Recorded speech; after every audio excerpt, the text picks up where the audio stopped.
June 21st, 2013.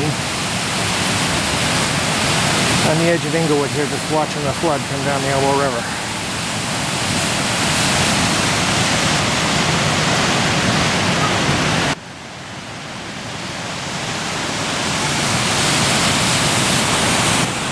And they got the bridge closed here, as you can see.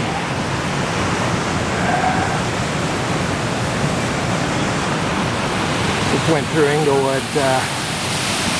Pretty deserted except for all the dockers along the river there.